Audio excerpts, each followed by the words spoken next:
Shalom, salam sejahtera untuk kita semuanya. Bertemu kembali bersama dengan saya, Pendeta Daniel Siswanto. Saudara, kita telah tiba di pelajaran yang ke-10 di triwulan yang ketiga di tahun 2023 ini. Satu pelajaran yang membahas bagaimana hubungan umat Tuhan dengan Tuhan yang dilambangkan dengan bagaimana rumah tangga kita dibangun. Dengan judul Suami dan Istri Bersama Disalib. Namun, sebelum kita mempelajari, mari kita tunduk kepala dan kita berdoa.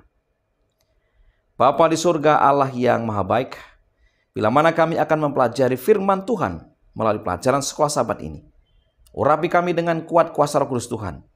Berikan kami hikmat untuk mengerti dan memahami akan firman ini. Terima kasih ya Tuhan. Dalam nama Yesus kami berdoa. Amin. Suami dan istri bersama disalib. Ayat inti terdapat di dalam Efesus 5 ayat 25 sampai dengan 27. Hai suami, kasihilah istrimu sebagaimana Kristus telah mengasihi jemaat dan telah menyerahkan dirinya baginya untuk menguduskannya. Sesudah ia menyucikannya dengan memandikannya dengan air dan firman, supaya dengan demikian ia menempatkan jemaat di hadapan dirinya dengan cemerlang tanpa cacat atau kerut atau yang serupa itu, tetapi supaya jemaat kudus dan tidak bercela. Saudara, Paulus menempatkan seluruh pembahasannya tentang persatuan jemaat sebagai manusia baru, yaitu keluarga. Keluarga dapat benar-benar dipersatukan hanya di dalam Kristus. Sebagaimana orang-orang bukan Yahudi dan orang-orang Yahudi dipersatukan dalam Kristus, dan karena semua anggota jemaat dipersatukan dalam satu tubuh, yaitu tubuh Kristus. Dalam keluarga, para istri akan tunduk kepada suami di dalam Kristus, dan suami akan mengasihi istri di dalam Tuhan. Bagaimana selengkapnya akan pelajaran ini? Mari kita mempelajarinya. Di pelajaran hari Minggu, dengan judul Nasihat untuk Istri Kristen. Dalam Efesus 5 ayat 21, Paulus memberi nasihat agar anggota gereja merendahkan dirinya satu dengan yang lain sebagai wujud hormat kepada Kristus.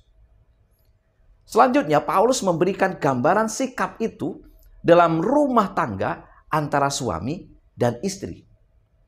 Efesus 5 ayat 22. Hai istri, tunduklah kepada suamimu seperti kepada Tuhan. Arti tunduk adalah menjunjung tinggi, menghormati, mengakui, dan menghargai suaminya sebagai pelindung dan penolongnya. Para istri Kristen perlu bersikap tunduk kepada suaminya seperti kepada Tuhan. Dalam Kolose 3 ayat 18, firman Tuhan berkata, hai istri-istri, tunduklah kepada suamimu sebagaimana seharusnya di dalam Tuhan. Kita memahami nasihat Paulus di sini kepada para istri bahwa mereka adalah orang-orang percaya yang menghormati suami mereka.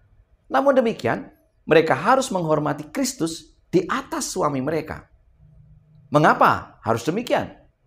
Yang pertama, karena hanya Kristus saja diidentifikasi sebagai kepala gereja yang adalah tubuhnya. Efesus 1 ayat 22, Efesus 5 ayat 23, Kolose 1 ayat 18. Kristus adalah kepala jemaat. Dialah yang menyelamatkan tubuh.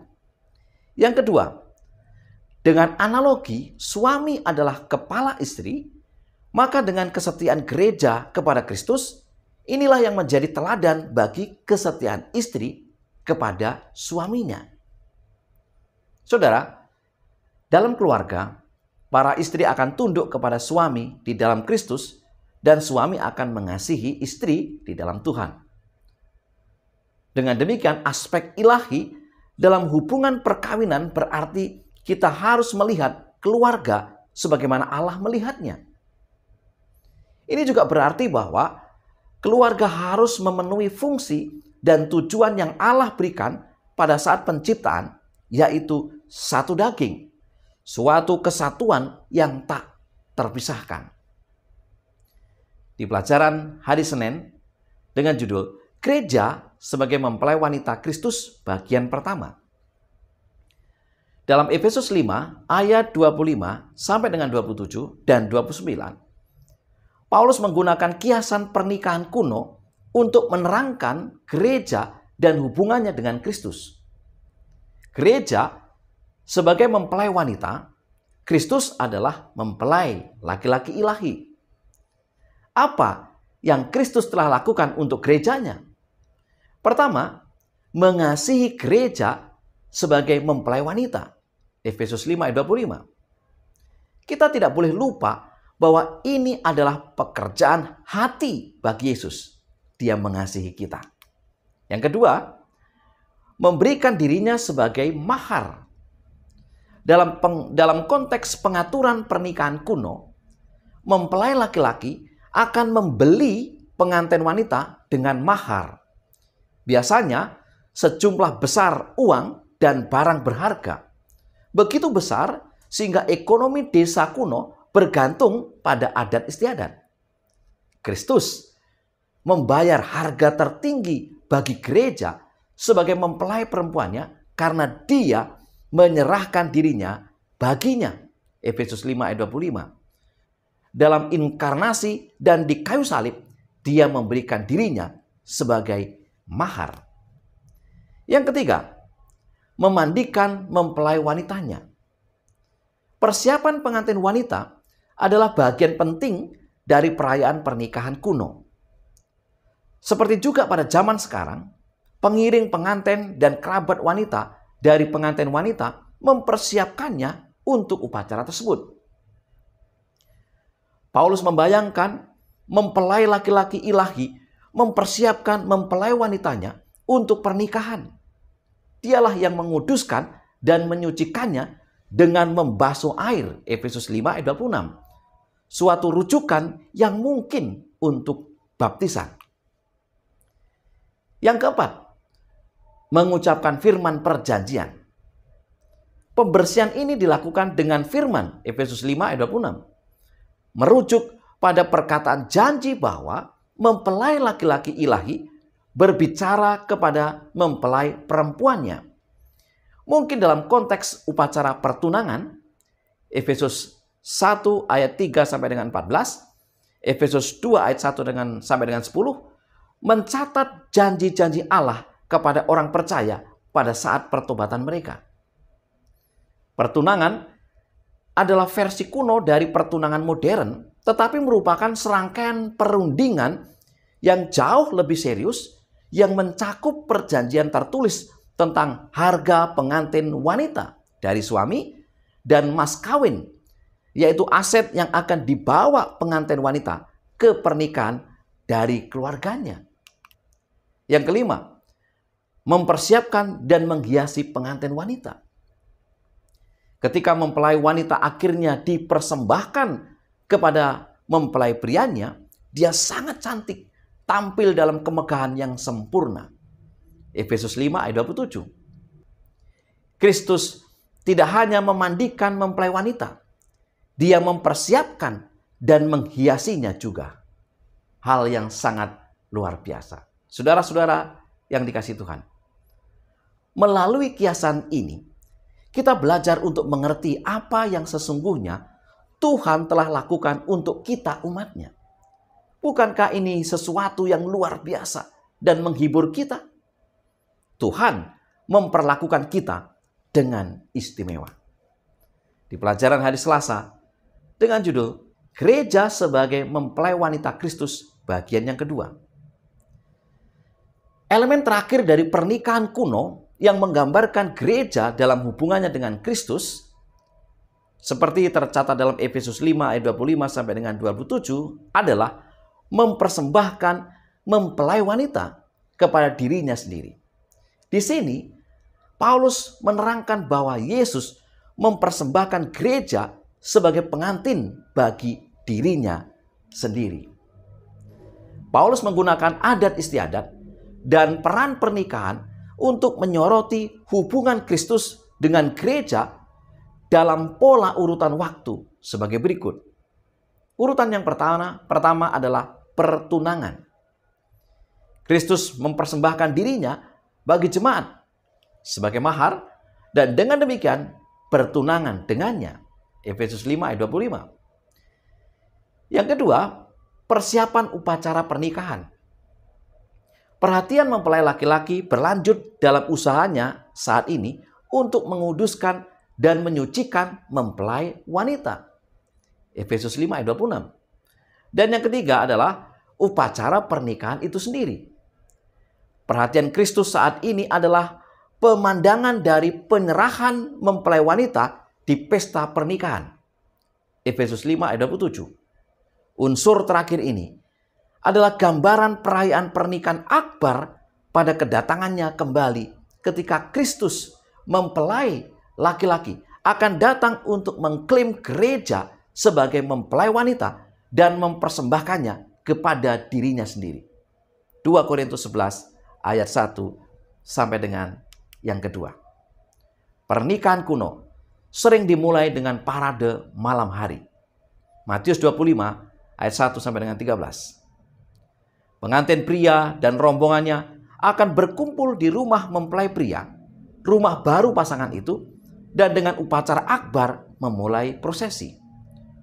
Obor dinyalakan dan diiringi dengan kegembiraan, irama musik, dan sukacita yang luar biasa. Kerumunan orang berdesak-desakan menuju rumah ayah pengantin wanita. Selanjutnya bertemu dengan pengantin wanita atau bertemu dengan prosesi pengantin wanita di jalan.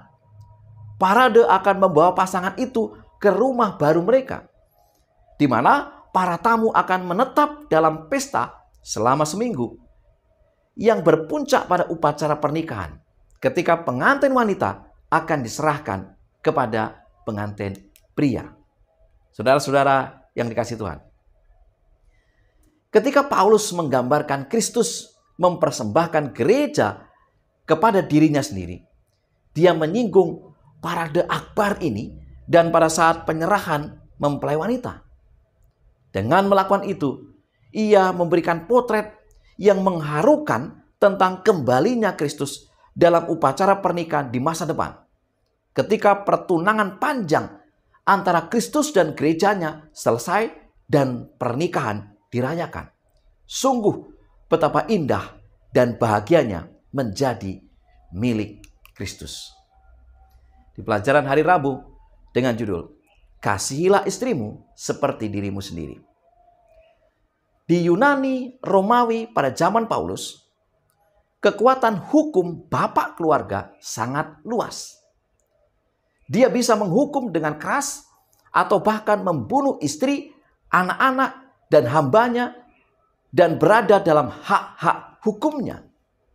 Dalam Efesus 5 ayat 25 sampai dengan 27, Paulus telah merinci contoh utama dari kasih Kristus bagi gereja, menawarkan model yang sangat berbeda bagi suami daripada yang biasa dilakukan pada zaman itu. Paulus meminta para suami Kristen untuk berlaku dengan cara yang sama sebagaimana Yesus yang menyerahkan dirinya untuk mempelai perempuannya, yaitu gereja, dan memenuhi setiap kebutuhannya. Paulus menantang para suami Kristen untuk berpaling dari praktik-praktik yang berlaku pada zaman mereka dan berusaha untuk menyamai kasih Kristus yang lembut. Dalam Efesus 5 ayat 28 sampai dengan 30, Paulus menambahkan alasan baru untuk mendukung cinta suami Kristen bagi istri mereka. Sebagai berikut. Yang pertama, mengasihi diri sendiri. Paulus memberikan pernyataan yang benar. Tidak ada yang pernah membenci dagingnya sendiri. Suami tidak melukai diri sendiri atau memukuli tubuh mereka sendiri. Sebaliknya, mereka memelihara dan menghargai tubuh mereka. Efesus 5 ayat 29. Yang kedua, dalam upaya untuk menghilangkan kekerasan dan kejahatan terhadap istri-istri Kristen, Paulus mengundang suami Kristen untuk menyamakan diri mereka dengan istri mereka. Kamu adalah satu dengan istrimu.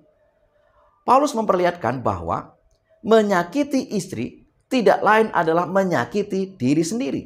Dan kebanyakan orang dengan pikiran yang benar tidak akan melakukan itu.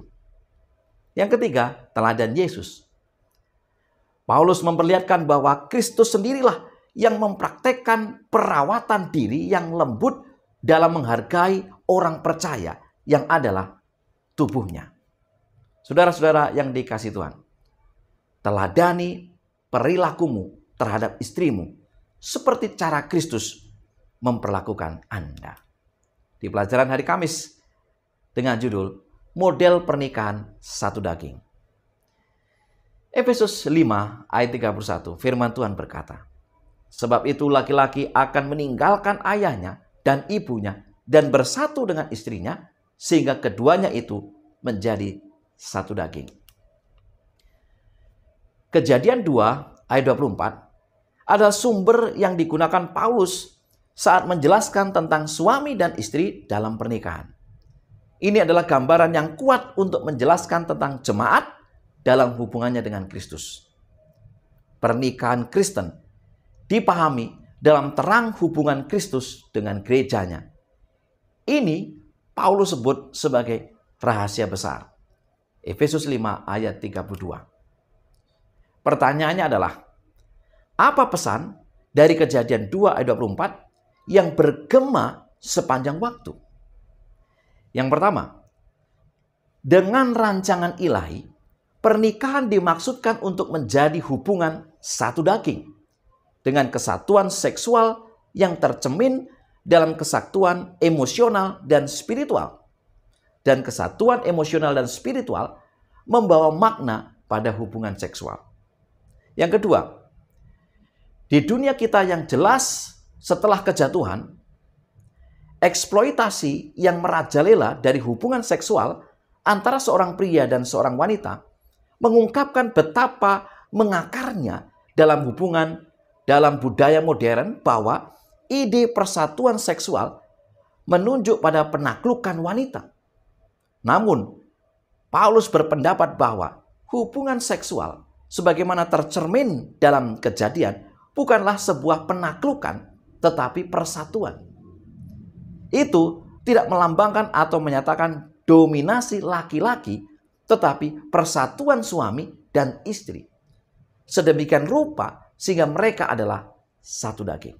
Tidak ada dominan di sana. Tidak ada yang lebih hebat di sana. Suami tidak di atas, istri tidak di bawah.